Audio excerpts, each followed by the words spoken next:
Bonsoir Guillaume, bonsoir tout le monde. Ma question ce soir porte sur la résilience, puis l'analogie aussi que tu fais Guillaume avec la lettre Y.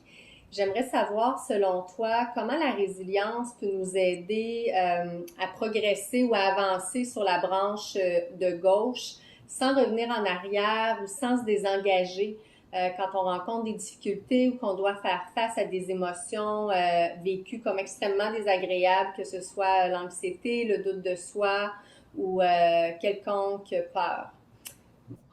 Effectivement, c'est une question qui est, tu sais, assez large. Bon, donc le lien que je vois entre la résilience et la branche de gauche du Y. Hein. Pour vous remettre en contexte, le Y, là, dans le concept que je vous présente, c'est que la branche de droite est composée euh, de patterns. On veut reproduire des choses qu'on a réussies dans le passé. C'est une voie qui recherche la sensation positive.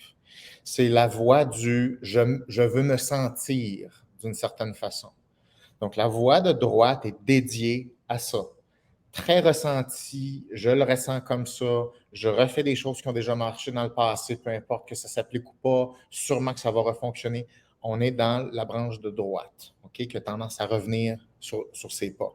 La branche de gauche, c'est une autre aventure. C'est une aventure, premièrement. Ce n'est pas reproduire des choses, c'est aller vers de l'inconnu, c'est du développement, c'est relever des défis.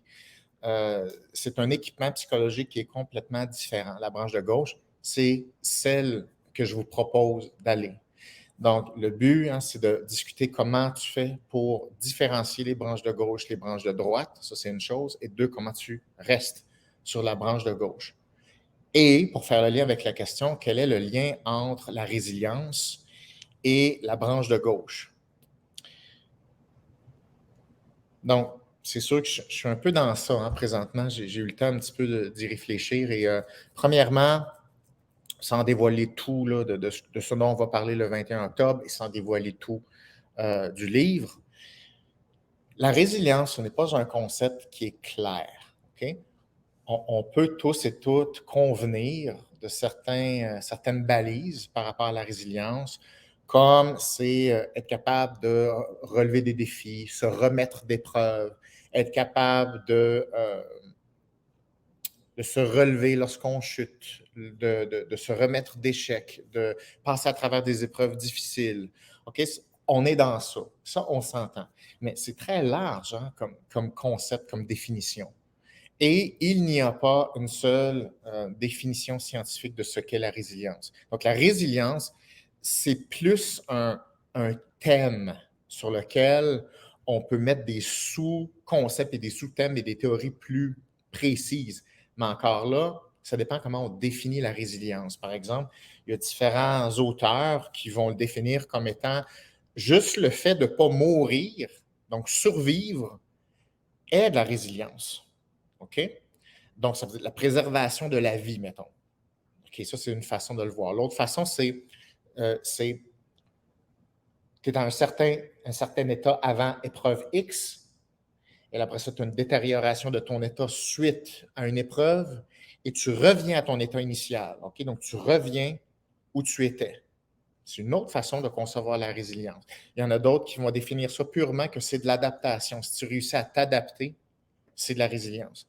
Il y en a d'autres qui vont dire non, c'est la vraie résilience, c'est que tu dois avoir un gain d'apprentissage qui te met à un état supérieur que tu étais avant.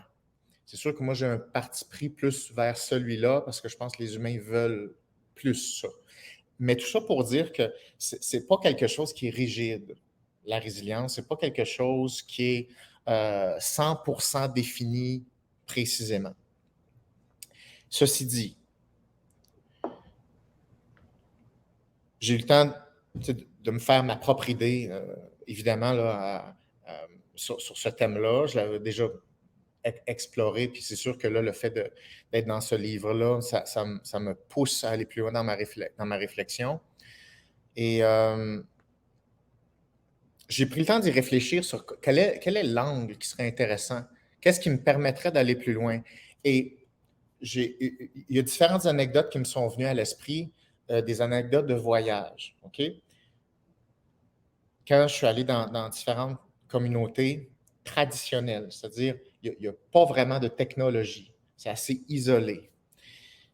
C'est sûr que tu regardes ce que ces gens-là vivent et tu te dis, moi, je pourrais-tu faire ça? Ce que cette personne-là fait ou tu sais que les épreuves que cette personne-là, dans une communauté traditionnelle, les épreuves que cette personne-là a traversées, tu te dis, moi, j'aurais-tu pu faire ça? Parce que c'est raide, hein? Il y a des rituels de passage, la vie est dure, la mort est omniprésente, la maladie est omniprésente, la douleur physique, c'est qu'on on n'est pas là, nous, en ce moment, là, okay? Parce qu'on est très, très confortable. Mais quand tu vas dans des sociétés qui sont plus traditionnelles, le confort, ou le niveau de confort est tellement bas que c'est à se demander comment moi, je suis capable d'endurer ce qui endure. Et souvent, je me suis dit, je ne serais jamais capable d'endurer ça. D'ailleurs, j'ai écrit une petite anecdote qui a l'air très banale quand j'ai essayé d'aller chercher de l'eau, l'épreuve monumentale que ça a été. Mais donc, quand tu as ça devant toi, tu te dis, c'est pas que je veux me comparer, mais j'essaie de voir comment eux réussissent à passer à travers des épreuves comme ça, quasi quotidiennes, puis avoir le sourire aux lèvres, puis ça a l'air facile. Puis moi, mes défis, à mon sens, point de vue de douleur, m'apparaissent banals comparativement aux épreuves qu'ils vivent, à quel point la vie est dure. Donc, tu te dis, mais comment ça se fait qu'il y a des humains qui sont capables d'utiliser ce qui se passe, puis avancer quand même, versus d'autres personnes qui cassent complètement. Puis il y a des gens qui cassent vraiment, là, psychologiquement, physiquement. Ils ne sont pas capables de passer à travers des épreuves. C'est quoi la différence? Donc, c'est sûr que je me suis posé cette question-là, puis je focus beaucoup là-dessus ces temps-ci. Voici une hypothèse, après ça, je vais revenir à la branche de gauche. Il y a des gens qui sont capables de comprendre et de voir que le défi qu'ils sont sur le point de vivre, qu'ils vont vivre ou qu'ils sont en train de vivre, ça les concerne eux. C'est leur défi. Et ceci n'est pas remis en question, ni verbalement, ni implicitement, ni rationnellement. Il se passe ça, ceci doit être adressé. Il y a l'acceptation d'être concerné par un défi. Donc, il y a des gens qui décident qui ne sont pas concernés par des défis, c'est-à-dire des choses qui leur arrivent et leur cerveau fait « ça, c'est pas supposé m'arriver ». Ils ne vont pas le dire comme ça. Et ça, c'est mon point que je vais amener, d'ailleurs, dans cette préface-là. Ils ne vont pas le dire comme ça. C'est un processus, je dirais, non conscient et implicite de choisir quel défi tu dis « OK, lui, c'est correct. Lui, c'est correct il me concerne. Ce défi-là, ah non, pas lui. Ça, non. Ça, c'est pas supposé. » Et quand le cerveau décide que ça doit pas lui arriver, il trouve des façons de dire ça. Il va dire non, ça c'est injuste, ça c'est la faute de, ça c'est parce que j'ai subi à cause de tel facteur, ça ne devrait pas arriver. Et donc, tu as un transfert de responsabilité dans l'environnement, c'est-à-dire que tu as rebondi direct et c'est comme non, vous arrangez ça. La société, l'environnement, vous arrangez ça. Moi, ce n'est pas vrai que je mérite ça. On a une espèce d'idée de ce qu'on devrait avoir ou pas comme défi. Et lorsque on souffre, on a un défi qu'on n'avait pas planifié, il y a certaines personnes, et de plus en plus dans notre société très confortable, on se dit, c'est pas supposé vivre ça, moi. Non. Et voilà. Je veux juste attirer votre attention sur ce point-là. Il y a des gens qui vont dire, OK, c'est mon défi, et ils rentrent dedans et ils sont dedans. C'est-à-dire, le défi ou la phase difficile, c'est la même chose que leur vie. Ils vivent leur vie dans ce défi-là. C'est pas, là, j'ai ma vie, puis là, il arrive ça, puis ça, je le veux pas. Ça m'écoeure. Il n'y a pas ça. Ceux qui sont vraiment tough et qui passent à travers des choses sans arrêt n'ont pas le mécanisme de détachement ou de séparation du défi versus leur vie. Les gens qui réussissent, ça va ensemble. Et c'est sûr que plus une société est confortable, plus une société prône les sensations positives, donc les sensations négatives sont de plus en plus vues comme des espèces d'erreurs ou des espèces d'aberrations de « Hey, c'est parce que ça, on s'était dit que ça n'arriverait pas, fait que moi, je veux pas, fait que quelqu'un, la vie a arrangé ça, injustice, je suis victime, moi, je veux pas ça. » Donc, à la seconde où il y a l'ombre de cette pensée-là, la résilience arrête là. Ceci ne peut pas être concilié avec la résilience. Le fait de déterminer si oui ou non ça te tente d'être concerné dans une douleur que tu vis, un défi qui est directement dans ton visage, ne peut pas être compatible avec la résilience. Donc, je pourrais parler de la résilience très longtemps, mais je veux juste focusser sur ça. Juste ça. Il y a des gens qui font « Ah ben, coudonc. » Et that's it. Ils sont en train de faire face à ce défi-là, puis ils se cassent la tête, puis ils sont là. Il n'y a pas le mécanisme de « Je peux-tu m'en sortir? Ça peut-tu concerner d'autres personnes que moi? Parce que moi, je pense pas que je mérite ça. »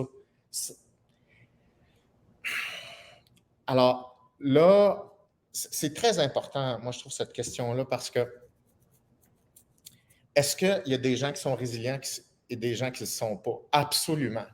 Est-ce que ça veut dire que c'est parce que ces gens-là ont des qualités supérieures ou peut-être que c'est juste qu'ils ne font pas certaines choses qui les empêchent d'être résilients? Ça, c'est mon autre hypothèse. Je pense que les gens résilients, c'est pas qu'ils font des choses spéciales, c'est qu'ils ne font pas, ils s'empêchent de mettre des composantes qui les détachent de l'événement. Donc, ils restent en contact avec la réalité. Et aujourd'hui, on a un monde hyper technologique. On a beaucoup de distracteurs. On est très confortable. On a bâti des mondes virtuels qui font en sorte que c'est de plus en plus difficile de différencier. Est-ce que ça, c'est vrai? C'est-tu virtuel? C'est-tu un mythe ou ça, c'est la réalité? Les médias sociaux, OK, puis le monde virtuel fait ça. C'est très difficile de savoir où est la ligne, où est la réalité à laquelle je dois faire face. Et si cette réalité-là n'est pas stable, ça veut dire qu'on ne sait pas où elle commence et quand est-ce que ça devient virtuel, puis on peut faire ce qu'on veut. Donc ça, c'est une source d'évitement monumentale, c'est-à-dire, non, j'aime pas ce bout-là de réalité. C'est flexible, ça aussi. C'est comme, non, il y a des choses qu'on appelle la réalité. Il y a des choses qui existent en dehors de ce que tu veux, penses ou sens. Si ça ne t'intéresse pas, tu ne peux pas être résilient. Si tu n'es pas capable de faire la différence entre la subjectivité et la réalité des faits, ça va être très difficile de faire face à des choses. Parce que ton cerveau va dire « Non, peut-être pas vrai ça. » Le cerveau va toujours trouver une façon d'éviter. Hein. Fait que si tu ne veux pas que le cerveau évite, tu as besoin de l'enligner solidement et pas d'avoir de raison disponible. Parce que c'est sûr que le cerveau, c'est ce qu'il va faire. C'est ce qui se passe en ce moment.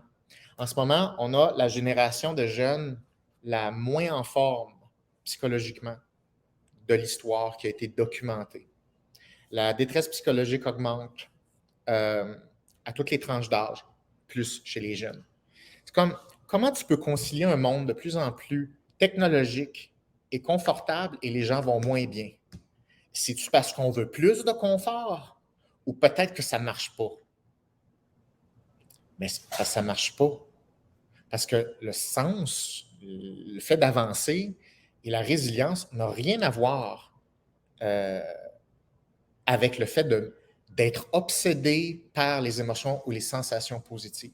Ce n'est pas possible dans cette dimension-ci pour l'instant, jusqu'à nouvel ordre. C'est pas possible de vivre comme ça. Donc, maintenant, pour revenir à la question concernant la branche de gauche, le lien avec la branche de gauche, c'est la branche de gauche, ce n'est que des processus de résilience. Donc, la branche de gauche, c'est ça. Ça veut dire que la branche de gauche, le but, c'est tu t'embarques dedans et le but, c'est que tu y restes. Le fait de rester en mouvement dans ta branche de gauche, ce n'est que de la résilience. C'est ce que ça va prendre. Parce qu'il n'y a rien qui va vraiment marcher droit sur la branche de gauche. Ça va être un genre de chaos, de doute, d'incertitude, d'essai et de victoire aussi, et d'apprentissage, plein de belles choses là-dedans. Mais ce n'est que de la résilience. Donc, moi, mon point, c'est je ne pense pas qu'il faut voir la résilience comme étant une composante spéciale séparée de l'existence. Ça, c'est mon autre point. Je pense que si la vraie décision, c'est de vivre une vie remplie de sens, c'est la résilience. Je ne pense pas qu'il faille séparer les deux. Je pense que le fait qu'on ait trouvé un mot pour dire résilience montre le problème. C'est-à-dire, si je parlais de ça à des gens dans différentes communautés que, je veux dire, les conditions de vie sont tellement... C'est tellement dur. Vous ne pouvez même pas imaginer. Vous ne voudriez même pas passer une semaine là-bas. La résilience, ça fait partie même de l'existence. C'est le mode normal de tu te lèves, ça te concerne. Tu es concerné. Tout ce qui va se passer, tu es concerné. Ça a rapport avec toi. Il n'y a pas de « ben moi, je proteste parce que moi, je n'accepte pas ça ». Je ne dis pas qu'il ne faut pas négocier dans la vie. Je ne dis pas qu'il ne faut pas s'arranger ensemble. C'est pas ça que je dis. Ce que je dis, c'est le mécanisme explicite ou implicite qui dit « you know what, it's your problem ». Je pense que ça, c'est le début de la fin. Si ça devient installé chez une personne. Ce qui se matérialise également par la victimisation, c'est-à-dire l'opposition, l'autodéfinition comme étant victime d'un environnement. Et là, après ça, il faut trouver des causes dans l'environnement. Puis après ça, les causes changent parce qu'évidemment, le monde ne fonctionne pas comme un film. Ce n'est pas les bons contre les méchants. Mais si tu bâtis une vision comme ça, cette vision-là est une forme d'évitement. Donc, ce qu'on appelle un narratif devient une forme d'évitement. Et donc, c'est une raison pour te dire, tu vois, j'ai raison de ne pas vouloir être concerné parce que, tu vois, je suis victime. Fait que c'est super. Donc, c'est très arrangeant de voir le monde sous forme binaire, c'est-à-dire tu as les oppresseurs, tu as les méchants et les bons.